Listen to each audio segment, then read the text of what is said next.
Welcome to the webinar. My name is Deborah Gallant. I am a Senior Program Manager at Entrepreneurs Forever, and I am your host and organizer of our monthly deep dive program.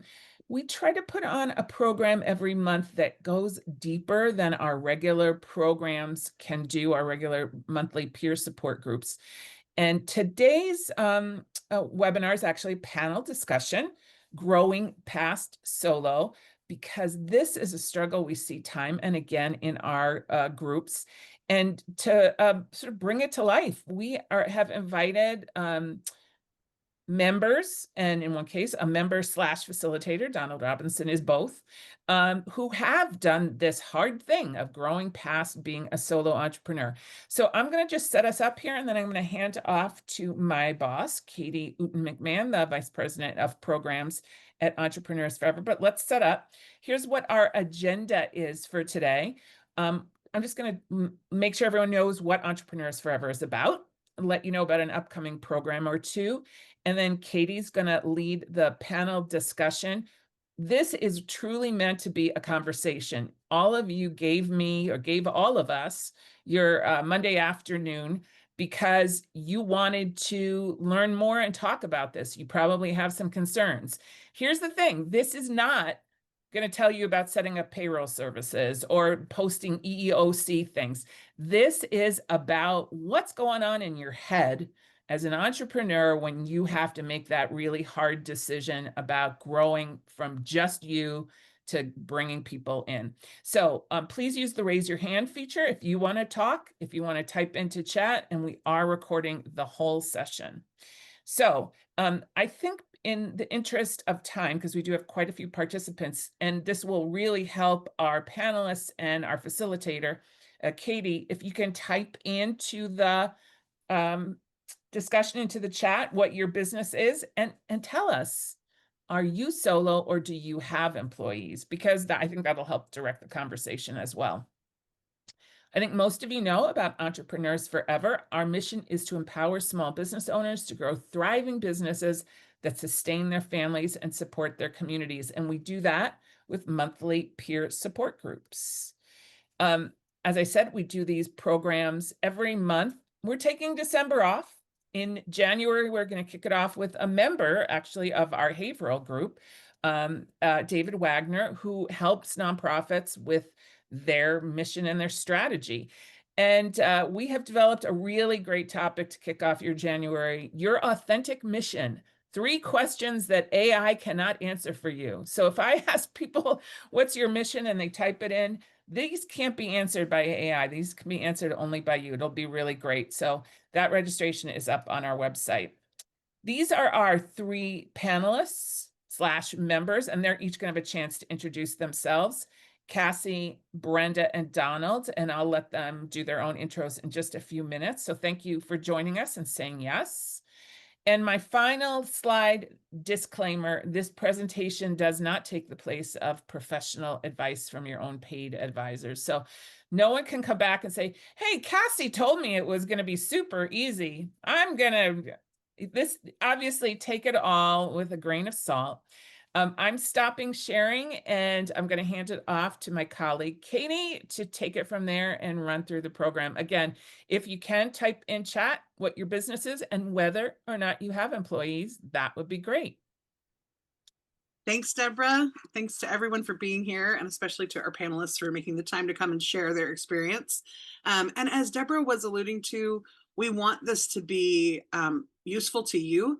So please feel free to make use of the chat. If someone is talking on a subject that is related to something you're interested in diving deeper into, you can say that in chat.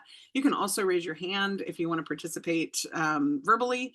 And we will try to keep this pretty casual so that everybody gets a chance to get from this what it is that they were hoping to talk about. So I'm going to start by asking each of the panelists to introduce themselves and give them a couple of minutes each to just tell us a little bit about their business, where in the world they're located. Maybe also share with us if they're in their Entrepreneurs peer group, Entrepreneurs Forever peer group, what peer group that is, and how long you've been in business. And then maybe just quickly kind of summarize, what was your journey to being an employer? How long were you solo? and how many employees do you have now? When did you make that change? That would be useful information as well. So I'm going to start with Cassie, um, and let her take it from here. Awesome. Thanks, Katie. Appreciate you guys inviting me. Thank you so much. I'm Cassie Burkich with Burkich Design Group. We are a web development and branding company. I'm located myself in Beaver, PA, so about 40 minutes north of the city, but we're a virtual team. So we're all over the world, actually. We just had our latest team call, like all team call, and I realized we have 4 international employees now, and I'm just like super proud of that growth that we've had. So we're just celebrating 20 years in business this May. Thank you. And I was on my own for about 8 years. And then we started hiring, kind of support, and we'll get into those details in a little bit. But I just hired operations 4 years ago. So I always hired kind of the helpers in what I was already doing, which was kind of branding and design and text layout and things like that. But didn't hire any organization for 16 years. So that'll be one of the mistakes I talk about later. Thanks, Cassie. Sure. And Donald, I'm going to hop over to you. Hey everybody, my name is Donald Robinson. I'm owner of Global Human Performance. I'm a personal training gym in Point Breeze. I work with a lot of runners, youth athletes, adults who like to run 5Ks and marathons for fun and for serious. We help a lot of people with overcoming injuries, stagnation, and not really knowing how to do their strength training so they can stay healthy and run. And we also help them with running services. I've been in business for 8 years now. I've had a staff. I started hiring after COVID. I'll talk more about that, but that was kind of a defining moment for me. And we have a team of about 5 people, variety of contractors. I've had different cohorts as I've learned to figure out the right sort of staff setup that works best. Down here in the city, I'm in Point Breeze, and I'm in the West PA group. All 3 of us are a part of the same group. I happen to also be an Entrepreneurs Forever facilitator, so I facilitate that group. Thanks, Donald. All right, and Brenda. Hi everyone, I'm Brenda Barnes. I have a company called Spa Faces Premier Day Spa. I'm located in Uniontown, Pennsylvania. Obviously with the West PA 5 group as well. I opened my business in 2008, so just shy of 18 years. I've been licensed in my field for 30. I didn't take the leap to own my business for a while, but it's been 18 years now. I worked on by myself for a short time, and then I introduced independent contractors. Unfortunately, we're not allowed to do that in my field anymore, but I did start out back at the beginning with massage therapists that were independent contractors with me. I have since moved. I moved into a bigger building in 2010, and then we expanded. So I had to have my first employees around then. And then about 6 years ago, I bought a building and we expanded again, and now I have 7 people working with me. So, All and we right. specialize in skincare, beauty care, that kind of thing. So Brenda, you're already alluding to something that I'm seeing from some of the comments in chat, which is that a lot of people, obviously start with some independent contractors. And I think there's a lot to be said for when you sort of realize that it's time that you really need to bring on an employee.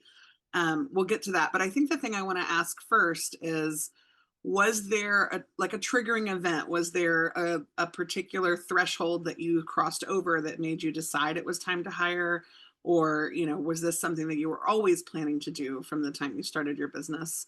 Brenda, go ahead if you would. For me, it was in the plans from the beginning. When I started my profile on what I wanted to do, I knew that I was going to do that. I just didn't know when. So it got to the point where I physically couldn't do any more services myself in the amount of hours, and I was working way too many hours. So that's when I moved in. The independent contractors really weren't affecting me as well because they did something different than what I did. So that was an easy go from the beginning. But then when it got to the point where in my service part of the field, on the cosmetology end, I couldn't physically do it any more people, and I had to keep turning people away. So then instead of losing that money, that's when I decided to bring more staff on for me. And ours is very one-on-one. It's not like we can have big jobs in different places. My business is different. It's like all hands on. Yeah, so sort of measuring your capacity is maybe a Yeah. little more direct, right? Yeah. Donald, how about you? For me, in spirit, it was in the intent, but in the actual launch of rolling things out, there was not really any intent at all. I had no idea really how I was going to get to that point when I started. I just knew that, hey, I'm eventually going to want to do this. During COVID, my business broke because I run a gym. And so from Friday to Monday, we had to go from 100% in person to 100% online. And I was actually in the midst of considering closing it and moving out of town. And while I was like working on applying to jobs in Atlanta at the time during the shutdown, I was also like, if I were to do this business over again, what would I do differently if I would like reopen in Atlanta? Or what if I stayed and just redid it all? And so part of that redesign process was I need to hire so I have more energy and time to do the other things that will help me actually grow the business because I'm really just operating as a solo personal trainer who happens to own his own space, not running a business that is going to grow any more than just enough to pay my bills and my livelihood. But it's a very direct time for money transfer. Thank you, Donald. Cassie, how about you? I think the same. We're kind of all a time for money transfer business that when the three of us started. And for me, it was really boredom. Like I was doing the same project for years and it was a project that, I could easily see the duplication of, and I could see this project was giving me X dollars. I could hire this person for this much and I could get out of it completely. And it was the same project every quarter. So I knew it was easy to train someone, and there was already enough like quote unquote meat on the bone because it was a high paying job for the US government. so so I knew there was money. I knew it was in the budget. I knew it wasn't going to go down. So it was just a reliable project to be able to pass on.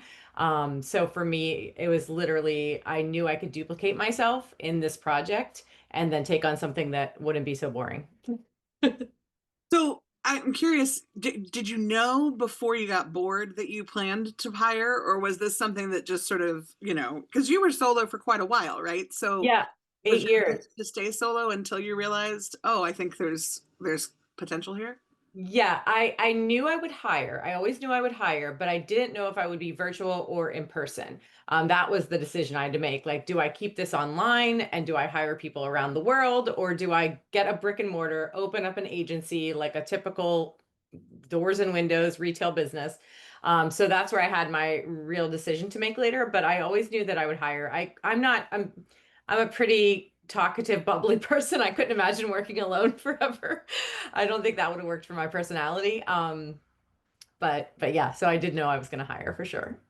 Well, that actually sort of points to one of the things I wanted to ask, which is, were any of you really excited about being an employer? Like, was this something that was, motivational for you to have employees, or was it sort of something that you had a lot of trepidation about? I had It's, trepidation. it's trepidation. Yeah. Yeah, I I was had, I a had, manager big time. I'm sorry, I was Cassie. actually pretty excited. I'm sorry. No, it's okay. I was a micromanager big time, and I knew I was going to be really difficult, and like no one could do it as good as me. But now I'm honestly the opposite. I don't even look at things before they go out the door. So like it's there should be somewhere in the middle that I should probably fall, but I don't. And yeah, so for me it was like, yeah, I'm going to be a real pain in the butt. So I'm not sure if I'm in a huge hurry to hire. Okay, so you were worried about the type of manager you would be. Yeah. Yeah. Donald, I was more worried about all the extra paperwork, taxes, accounting, bookkeeping, and everything else that comes involved with it. So that's what kept me back at first from hiring. And then after I just jumped in, I was like, wow, I should have planned this out better. But, I'm a fast learner, so I figured it out. I got it all done. And with the help of my accountant, which is very important, if you're going to be doing this, you should have somebody that's knows your business and that can walk you through that. So Brenda, did you have any anxiety about actually managing people, or was this not so much on your mind? the managing part, like, is probably my hardest part is I just expect everybody to do what they're supposed to do. And when they don't, like, then it's hard for me because I hate confrontation and the correction and all that part of it. So that is a difficult part for me. I have to step back and look at myself. Okay, how can you handle this better?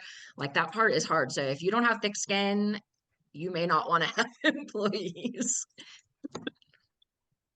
Donald, you were saying you've had a lot of trepidation at first. Oh, a bit. I was actually just joking with Cassie there.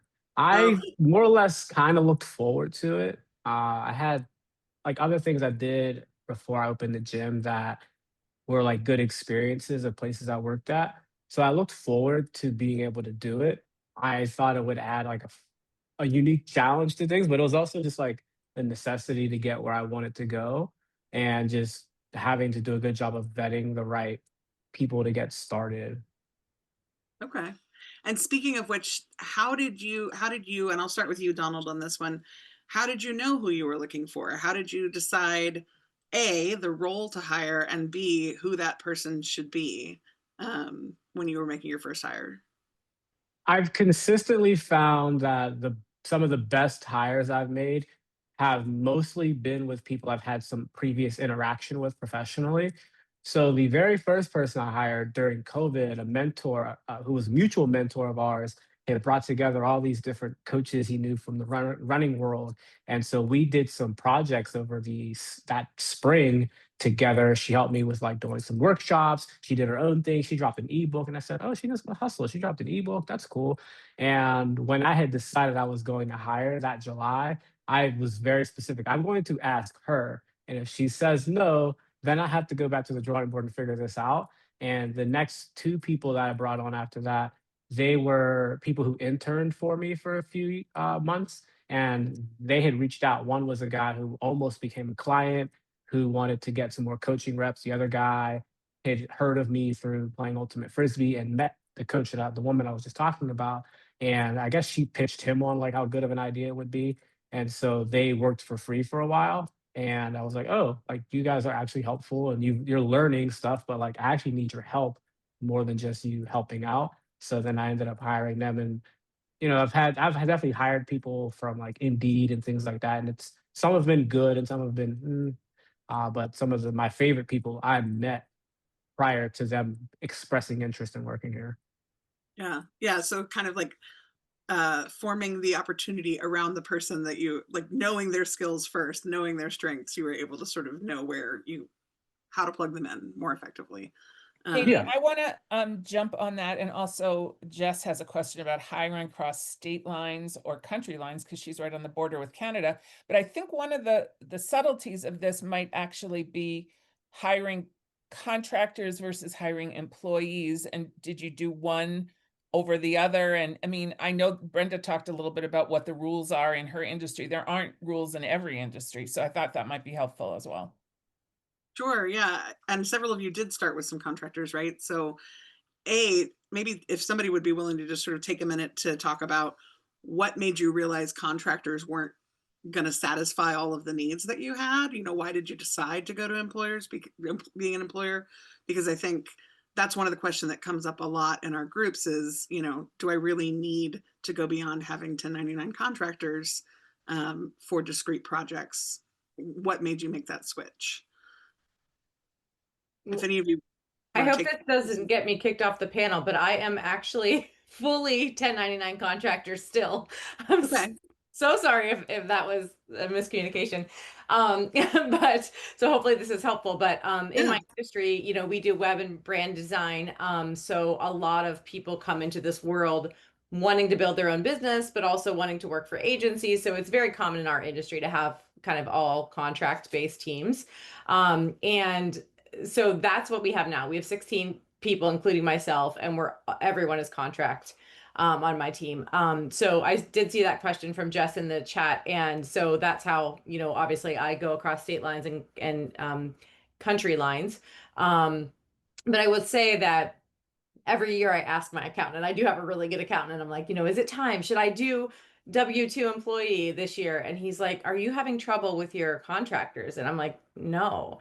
And he's like, are you following the rules? Are you doing, what you're supposed to do? I'm like, yeah. And he's like, then don't do it. Then don't rush. And I mean, again, I'm not an accountant. I'm not giving you any sort of business advice, but I was always surprised by the fact that he kept saying, keep doing what you're doing. It's totally fine. Like you're not at that point where, you know, I would feel like you're blurring the edges or muddying the waters.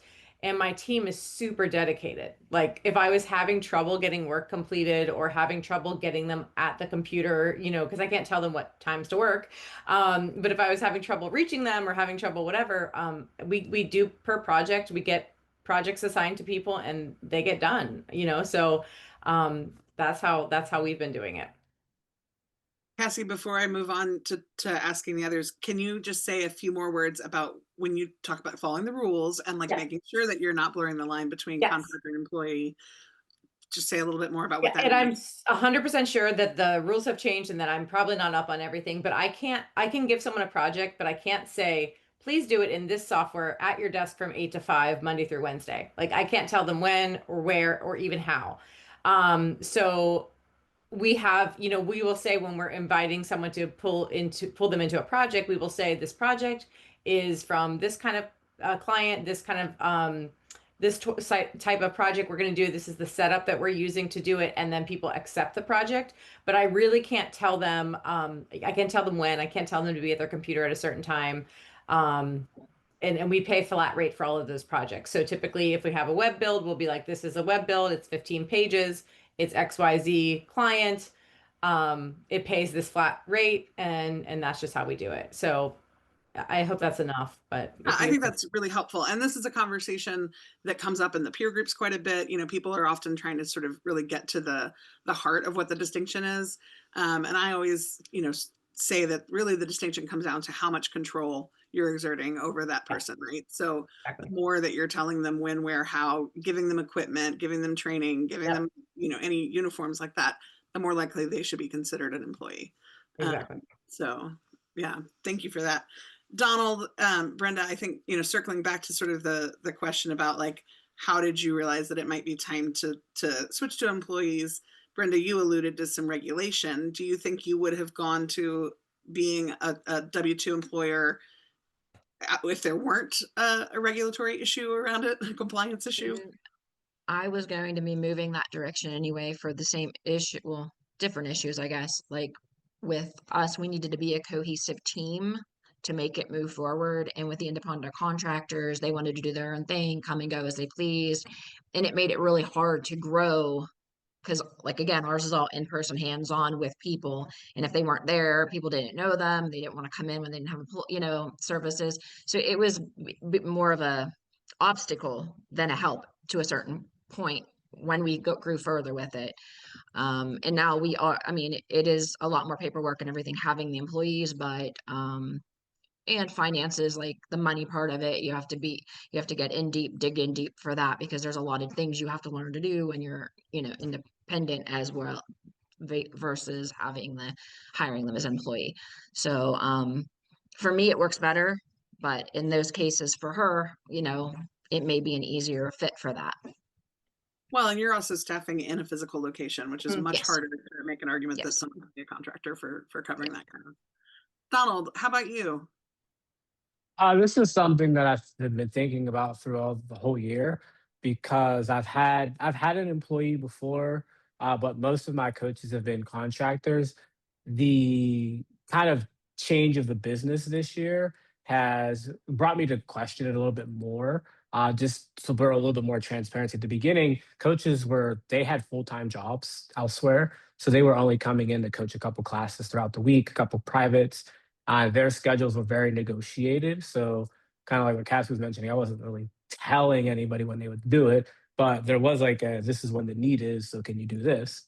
Um, as that kind of matured through, I did have my first like full time employee hire. He was somebody from out of the country. And so, with his visa, I wanted to make sure that all of the what was it? T's were crossed and I's were dotted to make sure he was okay because he was from like near Australia, and so I wanted to make sure that was all good. But when he transitioned out, my staff then became like a bunch of people who were not working more than 10 to 15 hours.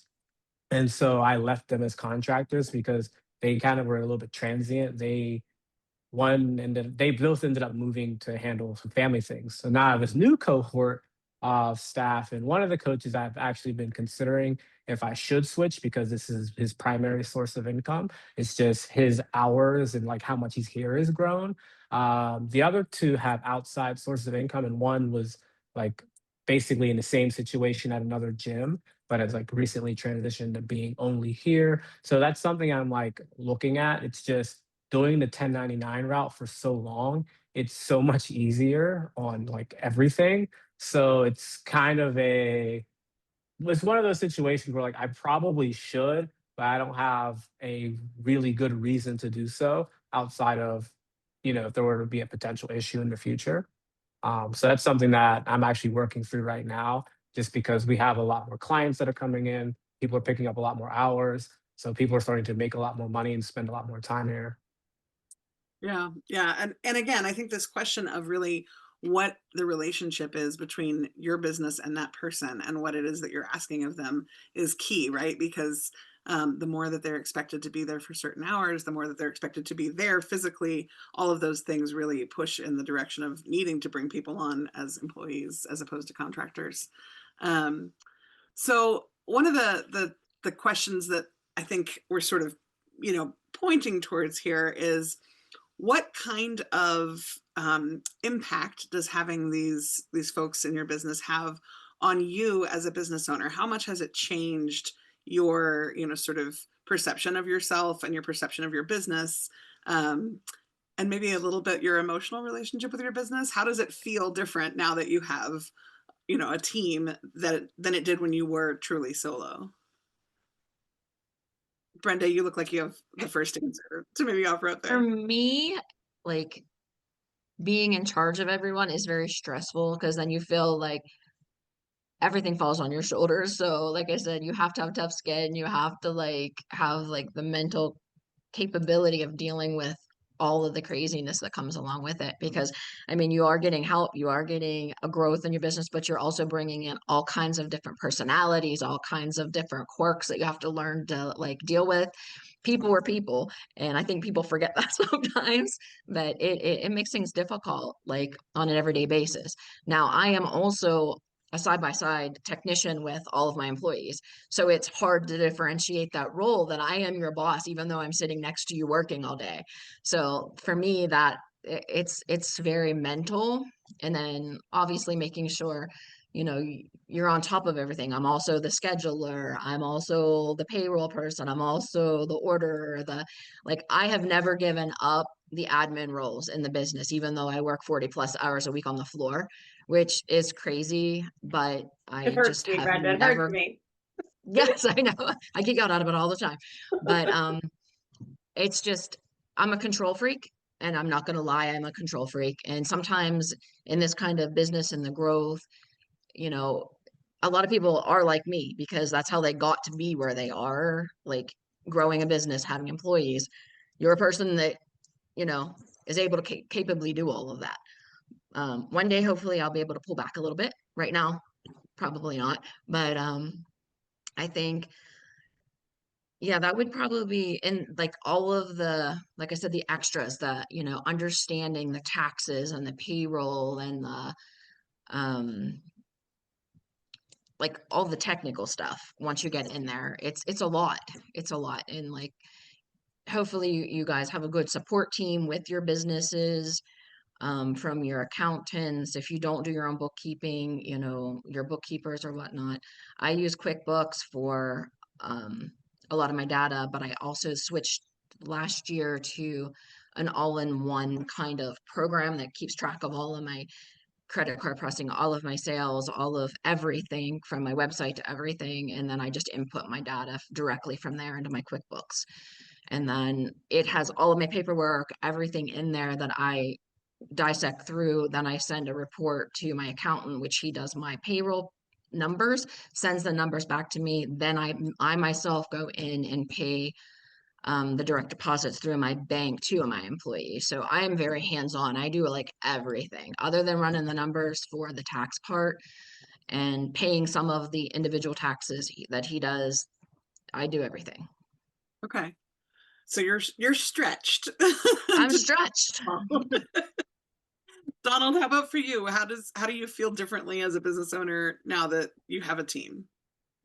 So my the way that like I've just navigated the world is the like Coach Donald branding.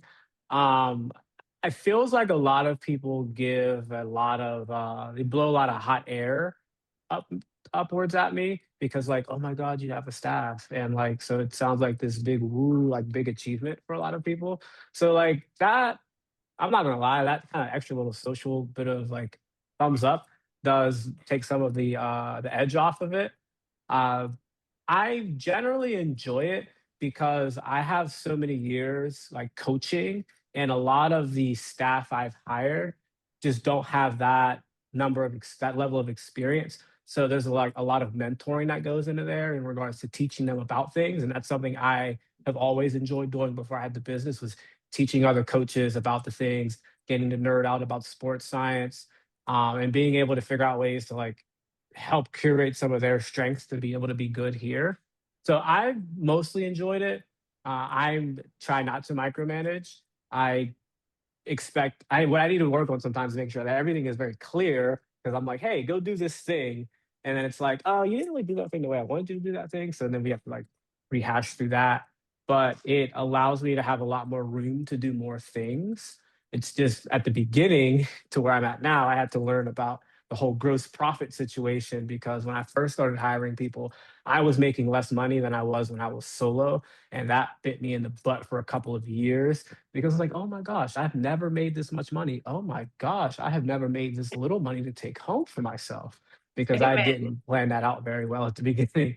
So that has been a learning course, but there's a level of I take my business very seriously, but in another way, I don't take it too seriously because like it's like an extension of my life from college, but all the stakes are way higher. Hmm. Cassie, how about you?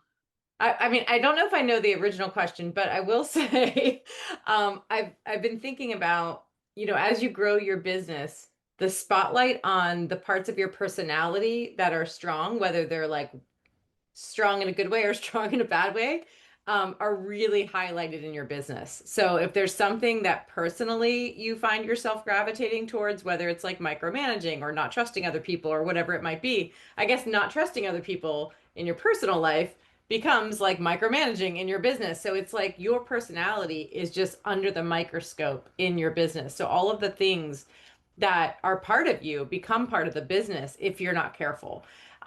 So I've really noticed that. And so when I was going towards, down the path towards hiring, being a creative, I started as a creative and I have a creative business.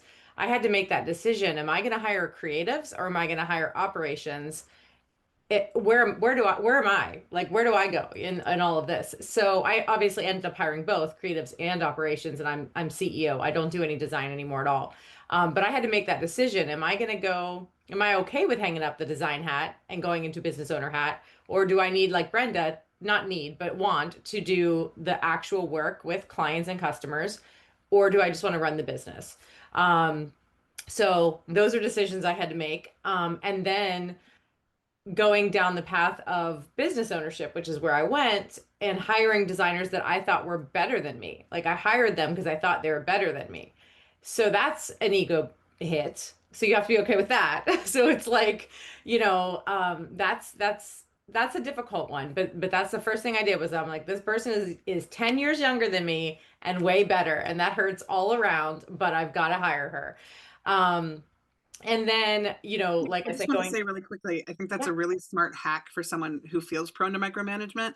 yeah. If you bring someone on that you genuinely believe is better than you are, you're probably going to let go a little bit more easily, right? Like, Exactly. And then you're leading, not like telling them what to do. I'm leading her because she's 10 years younger than me. Probably, to be honest, she's probably 20 years younger than me. I don't even know off the top of my head, but she's very much younger than me. But I knew that I could lead her and kind of help her grow up because she was, just out of college at the time. She's been with me for 7 years now, so she's probably early 30s now. But But she, you know, I knew that I could lead her in a way that would help her grow up versus teaching her how to do art, you know, because she's already better than me in that, you know. So that was very cool. And then when I hired operations as a creative business owner, I knew I need someone that's the opposite of me because I'm a creative business owner. Like I am pie in the sky, all kinds of ideas, no organization. Like that's who I am. So I intentionally hired kind of the opposite there, where we'll be on a call and I'm just like, blah, blah, blah. Like, yeah, I'm spitting all these ideas at her and she's just sitting there.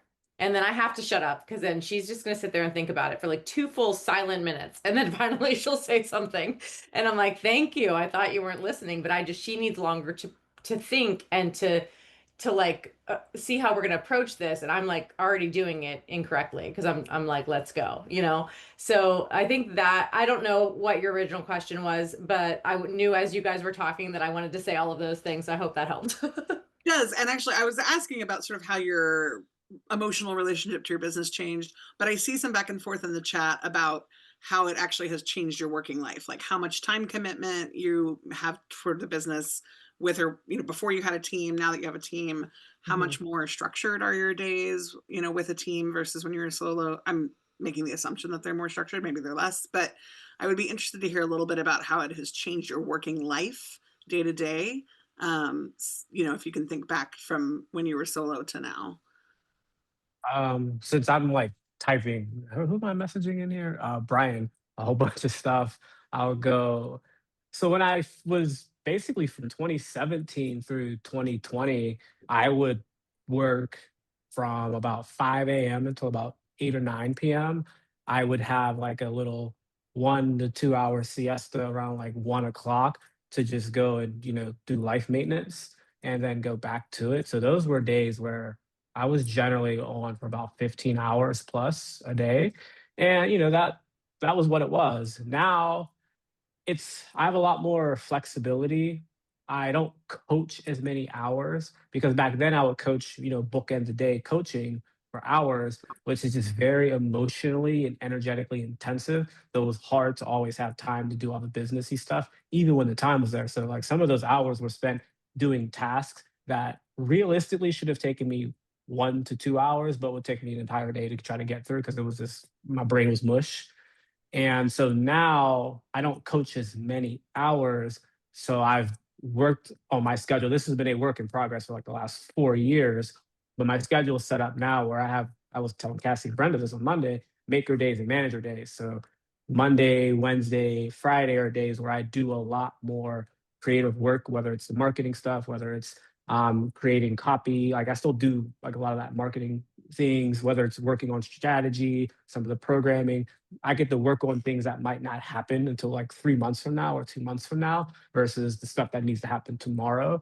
And then I try to have Tuesday and Thursday be days where it's full of meetings with the staff, with clients. Well, that's where a lot of the days where I do a lot of my coaching. Um, I mean, I still coach Monday and Wednesday nights. Like I'm literally going to go coach a track session right after this call. And then I have like 2 more appointments. I do a lot of the sales because when I was coaching every day, I actually was struggling to fit new people in to do a proper sales meeting. And the way that we handle onboarding does require me to have a bit more time so that I can do people's initial one-on-ones to get them started because I found out solo going from new to a class of 5 people, it's not very good for anybody involved because then you ignore 4 other people to pay attention to one person. But so I had to build the team around that. So my workflows changed. And like I was saying in there was definitely weeks where if I've gotten sick or I was just taking off. So I only worked 10, 20, 30 hours, which I could do a little bit, but there's certain times of the year where like I could kind of pull that off, like in September, but it would eventually catch up because there's a lot of future work that was not urgent that now is urgent, and it takes a lot of time and mental thought to do. And I had no reason not to work. I don't have a family yet. So it's like I'm still gonna like work 40, 60 hours until I have a reason not to because it accelerates everything. I like you sort of alluding to the fact that there is a choice there, but you're still choosing to invest as much time as you possibly can in the business. Um, so Cassie, I think I saw you said that you work significantly less. You want to I say a do. few more words about that? I do. I do. I definitely work significantly less. I am available a lot, just like I feel like everybody is because of, technology, Slack on your phones, that kind of stuff. So I do check in often. But I definitely kind of work around my life. So this time of year, my kids are in school. I start working a little bit earlier. I'm definitely done like this, like a 4 o'clock call. I'm like, 4 o'clock? Who's scheduling a 4 o'clock call? I'm like, 2 o'clock's my last call usually. So that's nice, to be able to plan your life around your business around your life. So that is really nice. And there's a lot of things that I can throw on other people, so as far as client meetings and stuff like that, I only do the new consults at this point, unless there's a problem that I get on the phone with a client. So, my I team. want to ask a clarifying everything else. question. Were you a structured person with your time when it was just you, or did you just work like a beaver? I both. I definitely worked a lot of hours. I was with in the Donald camp of like, I didn't have a family yet, so I'm just gonna just work around the clock. So I definitely worked probably 50 to 60 hours a week when I first started, but that was 20 years ago. So yeah. And then I would have bouts of like organized time. I was like 8 to 10 will be client work, and then I had a little bit of organization, but I'm still a creative business owner, so I'm not that organized. Brenda, how's your time commitment changed? Um, you know what they say, when you need something done, you find somebody busy to do it. That's me. I get asked to do everything. I'm on all kinds of boards. I have to do stuff for the cosmetology, CTIs, and all that in our area, advisory committees. So I do that all on top of everything. I think the biggest thing, I still work crazy amount of hours and on the floor and on the business, but the difference now is, I think maybe we overlook this, that's important, is that when I was a solo operator, if I didn't work, I didn't make money. Now that I have people working for me, I can take a vacation and not be broke. I can take a day off and they're still running it for me while I'm not there. So there are plus and minuses with that. Yes, I choose to be crazy busy. You don't have to choose to be crazy busy. I like to work, I like to be busy, but you can pull back as long as your team can make up the difference so you don't lose income. Yeah, So I that's think that's a huge. big part of it. I don't know. Well, and Donald even alluded to like if he gets sick, now Yeah. there's still activity happening, Yeah. right? There's still his business is still moving forward and bringing in some cash. So that is huge. Thank you for calling that out. Um, so I think one of the things that I want to kind of circle back to a little bit here is just this idea that you can hire for different types of activities in your business. You're not necessarily replacing yourself, to do all the things that you do in your business. And some of you who are in peer groups may have actually done an exercise on time tracking where you sort of look at the amount of time that you're spending on sales, on production, and on operations. And I guess what I'm hearing from all of you is that none of you have felt like you've been able to just entirely leave any of those areas behind, right? But how did you know where you were making the biggest contribution to the business and where you needed to bring somebody else in? Could you say that question one more time, please? Sure.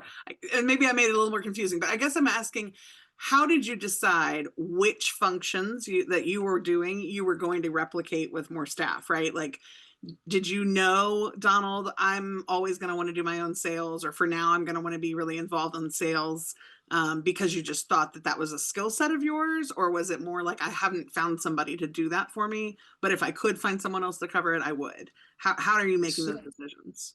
So between books I read and like other gym owners I've met over the years, it generally was that while I think that I'm an amazing coach and I know all these technical things and I could tell you all sorts of human physiology stuff, as far as a gym operation is concerned, a coach is the lowest rung of the ladder. And so that is the one skill that is usually the easiest to get somebody to do. And if they do it 80% as well, it's usually good enough for the client. So that was the one part that I knew that, okay, if I let other people come and coach, that's going to free up a lot of my energy. It's something that I'm good enough to be able to teach and help mold them some more on. But it's also something that, as long as they have the good personality for it, and they have teachability, and they have some personal experience with this, and there's other expectations I want them to walk into the door with, then I can groom them to do really well. Sales is much harder, so that's something that I own because I have to teach my staff how to make sales. I mean, we spend a lot of our time trying to have warm leads, so it's not too hard, but that's something that, has been harder to pass off. Administrative stuff, I hate administrative things. Payroll is a fast way to get me into an argument with you. So I like to pass along those things quickly because that stuff is a time suck. I don't want to do it. Payroll was the last administrative thing that I held on to, though. I held on with like an iron fist up until like earlier this year, just because it really wasn't that serious anymore. They're not in control of how much I'm getting paid. They're in control of how much they're getting paid. And so it also added some transparency to things that I don't know if it really helped, but it didn't hurt. So yeah, I've kind of looked at what I don't want to do is the things that I get off, and what's the thing that is going to free up my time. So coaching frees up my time as much as I really don't want to give that away. Administrative stuff makes me sad at night, so I want to get rid of that. The marketing stuff, that is something I've integrated into the work for all of them because it helps us have a bigger presence. So I still do a fair amount of marketing, but they all have marketing responsibilities since they need clients, and that helps the entire business. And I've had to help them get better at those things. All the partnership stuff, though, that's almost completely me. I let them do events. So, like, we had a couple of events last weekend and this coming weekend. They'll go and table those events, and they might even set up their own workshop that they'll do. But I generally handle the partnership with the person that's in charge of the event. Sure. Okay. That makes sense. Cassie, did you know, immediately what you wanted to bring? I know you said you were looking at designers who were better than you, Yeah. but did you know that production was the first place you wanted to put people in place, was to actually turn out work? Yeah, the production part was kind of an easy one. Once I figured out that I've always been kind of very even right and left brain. So my entire career, I thought that was a negative because I was like, well, I have this like weird strategic financial math brain, and it's really getting in the way of this creativity that I'm supposed to have as a creative person. So I always knew that I kind of had both.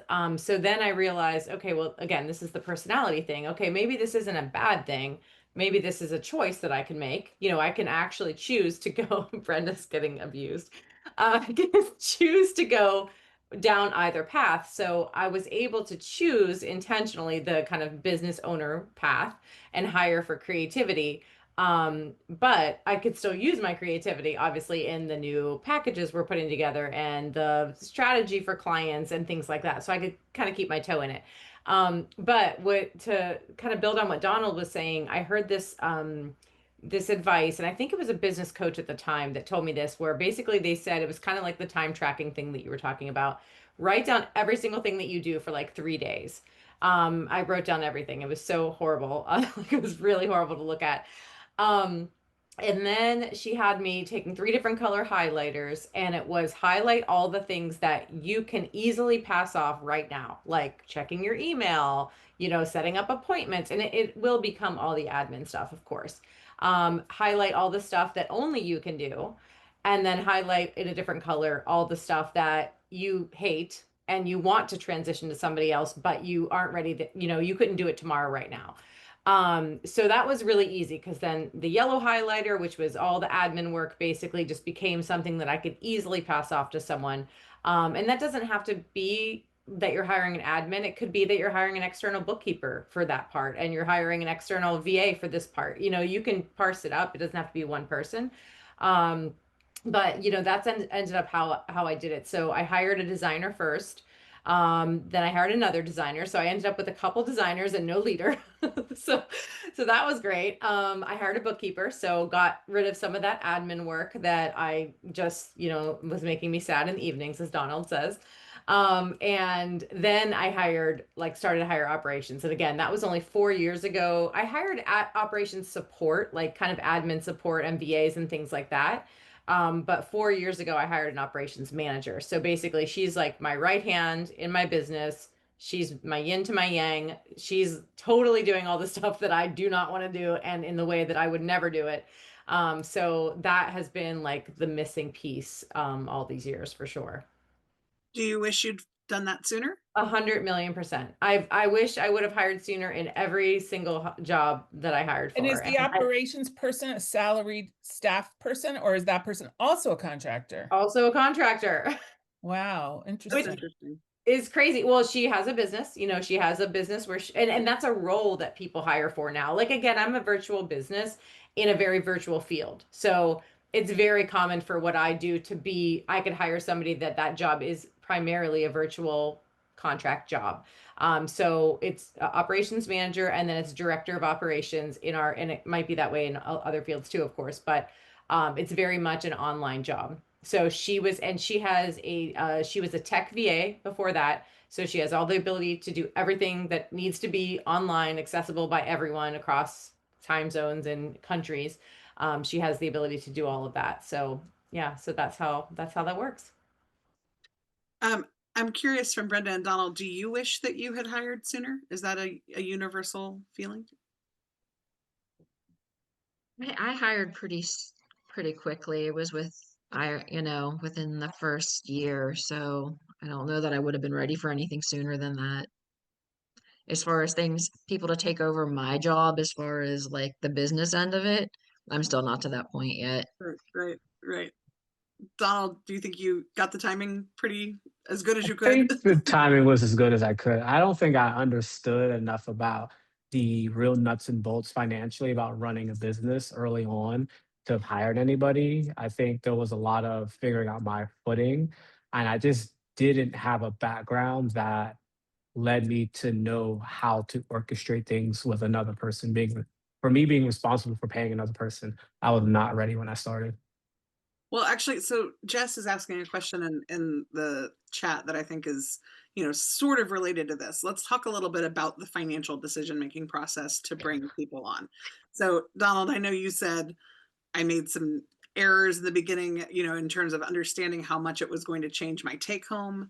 I'm curious what the analysis you did going into these hiring decisions was, and whether or not you feel like you would do it differently now, or what you understand better now that you might tell other business owners as they're trying to decide when and whether to bring someone on. So this has gone in a couple of phases, and who I am now is not who I was. I'm a chances make champions. I have a very big appetite for risk. So when I made that first hire, I was like, oh, I'm going to pay my credit cards off. I said, oh, no more credit card payments are happening. So I could make sure I had room to pay this person.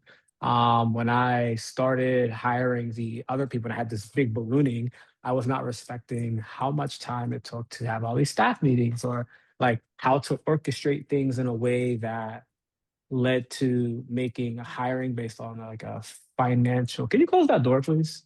No, this door. Um, like of that orchestration there. So when I first did it, it was, is there enough top line to cover this person and pay my bills? Yes, based on the bet that it would allow me more time to make more money to make that up.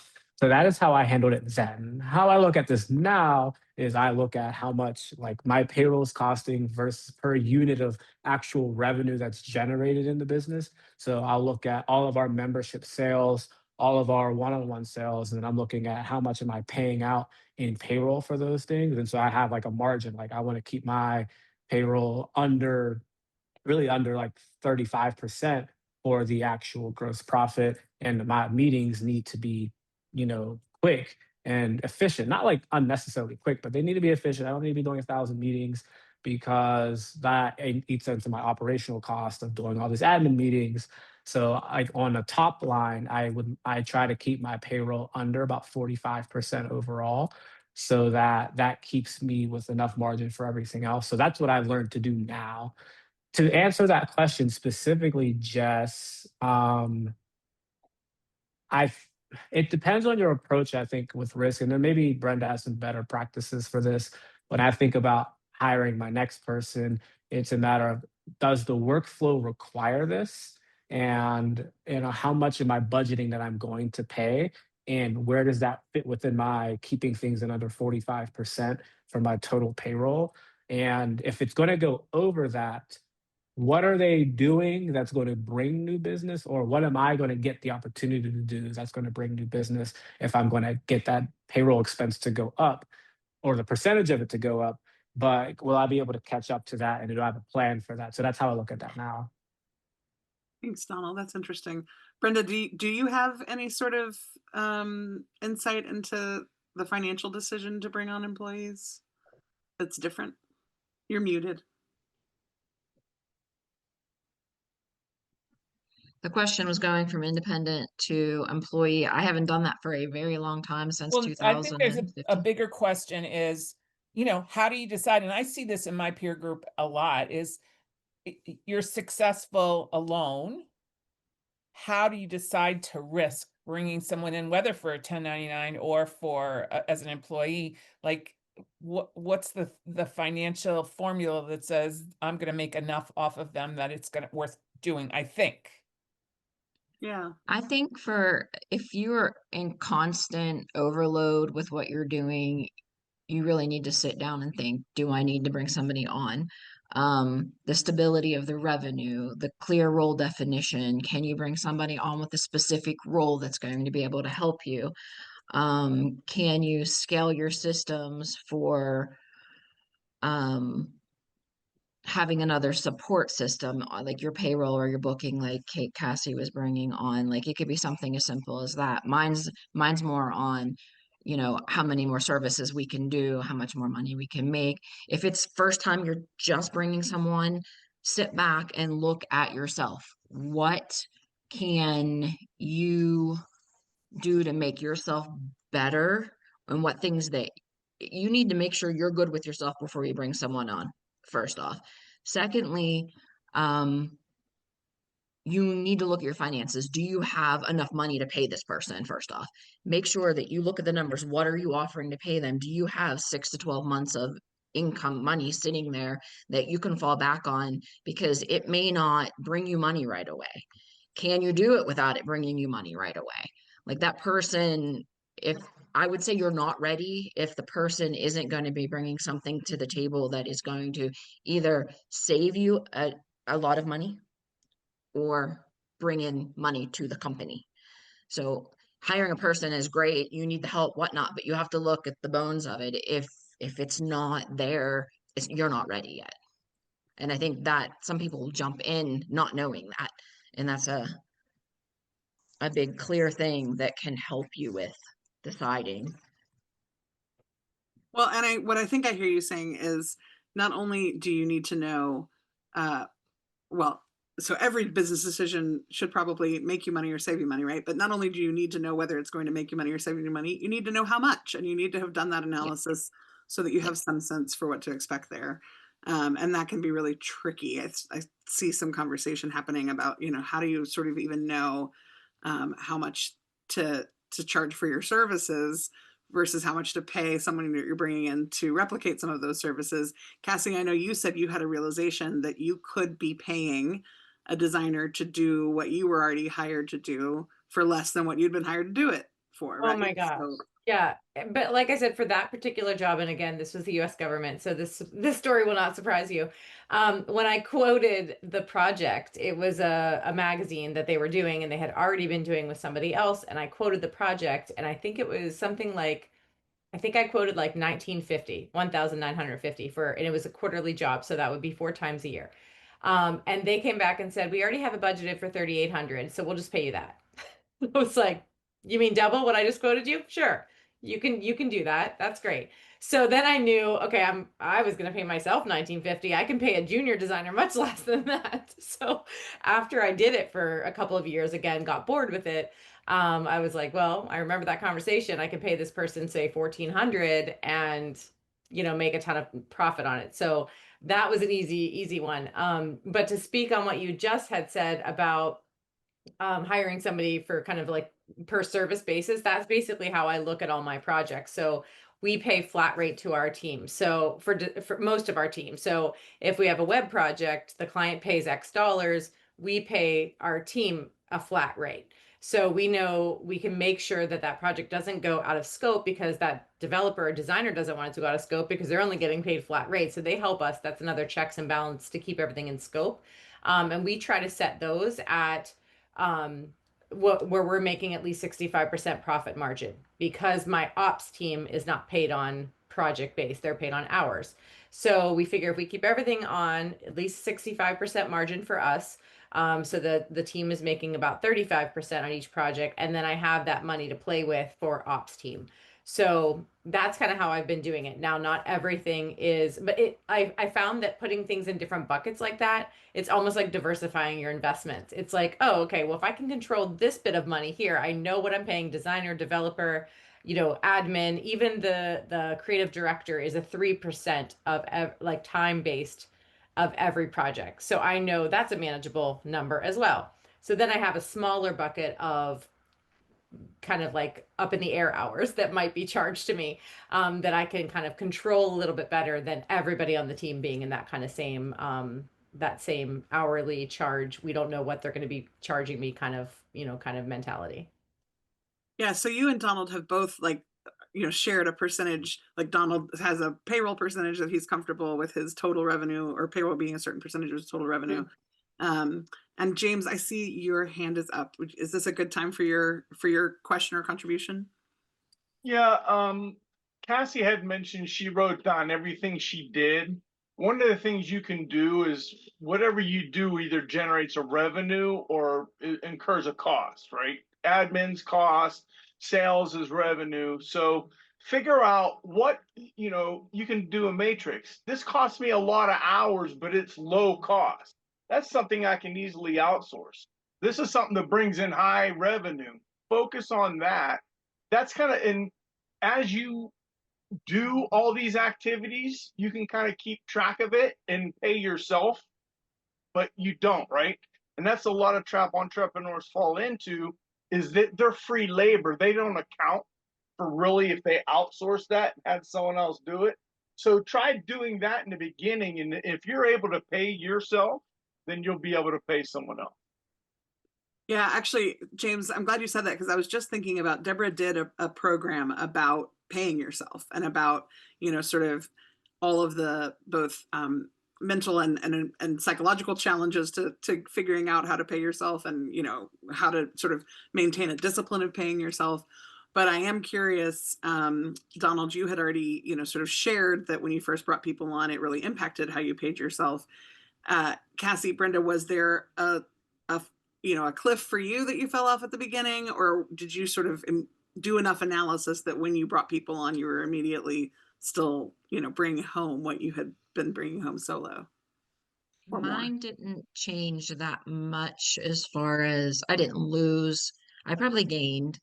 I was very strategic about it, but mine's a little different. Like they get paid an hourly rate plus a commission plus their tips. So the harder they work, the more money they make because it's on a tiered commission. So it incentivizes them to work harder for me because they're getting paid more to work harder, and it makes them more part of the team. I think as far as yeah, mine didn't change that much. And that might I think also I was have to do with stressed you. more than anything, like the stress of it, in my time more than the finances part of it. Well, and since you've admitted that you won't bring anybody in for admin stuff yet, which is the cost that James was just alluding to, that's a Yeah, cost I that's know. not going to be a revenue generating hire, right? So that's a Yeah, different equation. Yeah. Yeah. yeah. Cassie, It's a anything? it's a control thing. Cassie, I think you're muted. Yep, it just told me when I started talking. So mine was a cliff for sure that I fell off of. Absolutely. So my husband actually was working full time and he's a writer. So he wanted, he went off and on between working for himself as well. And we finally had a conversation. We're like, you should just make the leap again, like start your own business again. Totally fine. Everything's great. And then I hired a bunch of people. He's like, where did all that money go that we used to have? Like, oh, I hired a bunch of people in my business and I didn't properly plan for it. So, and I'm a little bit of a risk taker as well, like Donald said. So I don't think I'm smart enough to think things through, but I don't. So it's like I could have the really good strategy and all the numbers in alignment, but I'm very much more likely to be like, let's do it. I'll figure it out later, you know? So yeah, definitely, I definitely took a hit for sure when I started hiring people, especially when I hired ops, because the way to when I'm charging people, when I'm paying people flat rate for projects, and then when I'm bringing on somebody that does not make money for the business, I can't look at that the same way, obviously, and I didn't think through it very well. Thank you for that. Of course. And I want to go to a topic that's come up in the chat as well. And that is really, so Jess asked about the difference between ending a contract versus firing an employee. But I want to broaden that out just a little bit to talk about like your experience with firing, because we've been talking a lot about hiring. So, you know, I'm curious about the other side of things and how it's been for you to have to make those kinds of decisions. Also, maybe we can talk a little bit about the mechanics of ending a contract versus firing an employee. So if you're willing to share any of your experience with firing or ending employment relationships, that would be helpful as well. Anyone have a story to share there? Mine's pretty easy because I could just, you know, they're all contractor. So, I mean, it's not fun, but there's not any stress related to it because I don't have to worry. If you're not delivering what you said you were going to deliver and what the project outline clearly states, then you have to go. And have you generally just not given that person another project, or have you had to end contracts midstream as Oh, well? yeah. No. I've taken people right off a project in the middle of a project. So definitely. I mean, because quality is so important to me. Yeah, so I've taken people off right in the middle. Yeah, it's not easy, but yeah, it's necessary if you care about your core values.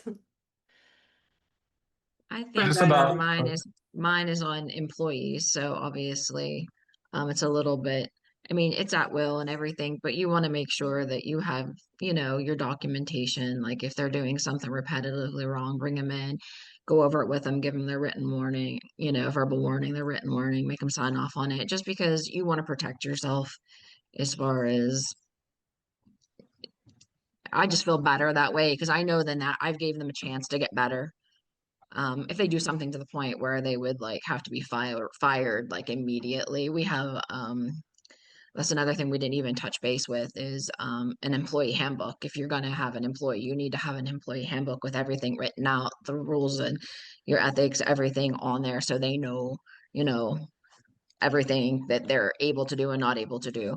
So if they blatantly do something that you know that they know that's going to get them fired, obviously you would have to fire. I've never had to do that way, but you know, I've had to let people go just for other reasons. I just one, I believe. Maybe two. I think there was two. It's been a while. that were So I fired so just far. yeah. Yeah. And do you feel like you needed any additional support to make those firings, to make those decisions? How's it been for you as a business owner to have to do that? It's stressful, but like I mean, as long as you're you know, documenting your stuff. It just makes me feel better that I'm doing my part of it.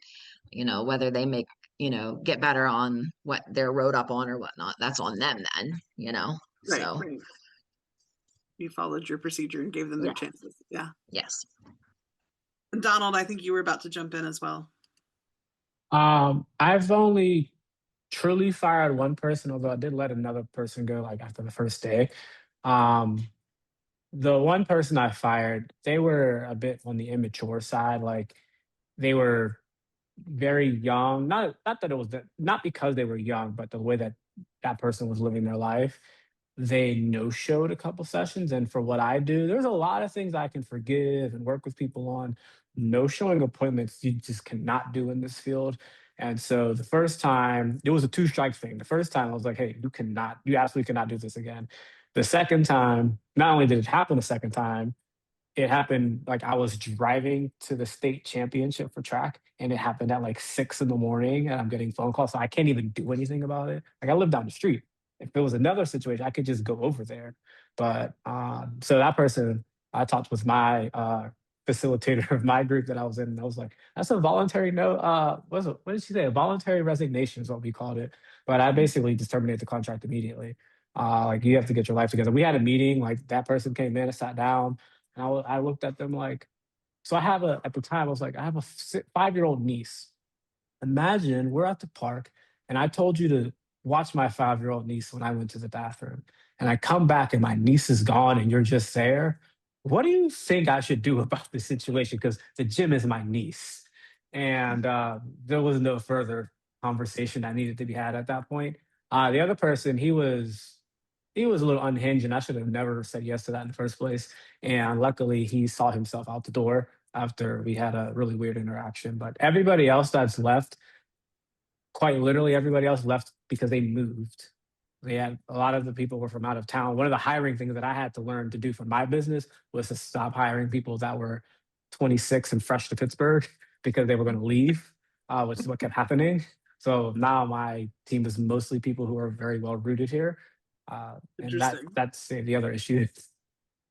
And actually, so I know there's a few things in the chat that we haven't gotten to, but I do want to make sure we get sort of your final thoughts. You know, if you are talking to another business owner who's just starting to think about bringing on a contractor or an employee for the first time, what is your best piece of advice or your biggest insight that you would want to be sure they walk away from this conversation with? Anybody ready to share that? Go first. I'll just say hire before you're ready. I think, waiting until things are perfect, if you're hiring a person that's at a high enough level, especially if you're replacing part of your job, you can hire before you're ready because they're hopefully better than you. And they can help you with that plan. Donald or Brenda? I'm on the opposite. I would recommend that you like figure your shit out first before you jump in because it's hard to backpedal, like then you're like dealing with your regular business and the stress that you just caused yourself. That's a lot to take on. But I think probationary periods, if you're not sure, or starting out with just a part-time, if you want to go from the independent contractor, maybe work something out part-time to give it a feel, and maybe it's not the right person, or maybe it's not what you thought it was going to be, then you're not as committed with that. Another thing is if you really need the help, but you don't feel that you're ready to take that jump. I don't know what all of everybody's businesses are pertaining to, but there are like internships and different things that you may be able to pull like a student in and get some like help with some minor things. That might be an option too. But if it's like admin related or just like office or busy work or something, you may be able to do that, help them, more of a mentor kind of thing. We've talked about that some with our group. So that may be like a baby step for some people moving into that. So just wanted to throw that out there. Yeah, baby steps. Donald, how about you? I'll say, this is my new little quote right now I want to use: hire good people with goals. People with goals are not always people that are good people. And you can be a good person, but not be a good worker because you don't have goals. And so for me, and especially what I do, I want people who have great personalities for my clients as well as for dealing with me. And that helps deal with a lot of the tension that can happen in the workplace that like I have family and friends that deal with and other business owners that they deal with because they didn't do a great character hire. So that person's unreasonable and you're having a conversation with a fool and it's going to bring the worst out of you. So I don't want to have conversations with fools.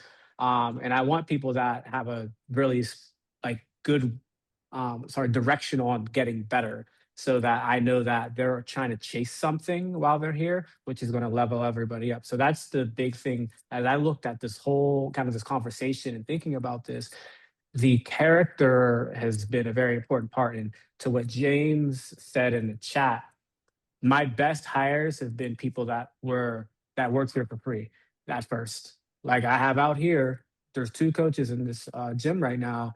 One is in his like 6th week of kind of an apprenticeship because he just wants to learn how to coach. And I'm like, hey, come and learn how to coach. And if you end up wanting to work, like we can lay all this stuff out. And he's just like a great dude. And the other coach was actually a client. We did partnership work before. He worked at a local running club. and we did some projects together. I got to know him well before this. He ended up wanting, like, I want to be a part of your gym. I'm going to come and work out there. And then we talked about him transitioning, and that took 10 months to get him out of his corporate job with the shoe store he was at to being able to come and work here. But he's been one of the best hires I've made. And, you know, some of the people that have been good, but like, I'm losing any sleep about them. Those are people that I met twice before I hired. I wanted to throw one thing out there too. I brought an intern in to work with me, and she's now been with me for 5 years. So you can grow things if you have the right person. I love that. Yeah, and also I think, you know, you're sort of alluding to the fact that you are actually building a culture when you bring people onto your team, right? So knowing, Donald, that you're, you know, really goal oriented and that you're looking for people who have that same motivational, you know, sort of core. Cassie, I think you've already alluded to how important it is to you to have really talented, you know, gifted people who are doing really good work. And then Brenda, I hear you sort of saying like, I want people who don't need me to micromanage them because they are just going to follow the rules. They're going to do what they're supposed to do. I think that kind of clarity about what culture you're building is really helpful It's as great. well. And Katie, one of the things we were not sure we would hear when we set up the panel, I don't hear a single regret about growing past solo from our panelists. This was the right thing to do to get your business to grow bigger. And, you know, whether you go fast like Donald and Cassie, the big risk takers, or go slower like Brenda and be a little careful, it was a good experience, and it's something that they recommend. So that's wonderful that you're all in agreement. Thank you all so much. Any final questions or comments from the audience? I think Deborah promised that she'll include some links to some relevant past deep dives that address some topics about paying yourself, setting up SOPs. There are a few things. Employee handbooks. Well, I'll include all of those links in the follow-up email. And I also had the AI on for this meeting. So if there's a good summary, I will include that, and maybe there'll be some takeaways for all of us. Thank Just you all. Thank you especially to the panelists. One quick piece of advice my lawyer gave me when I opened my first business to hire employees is make sure you pay your 941 taxes.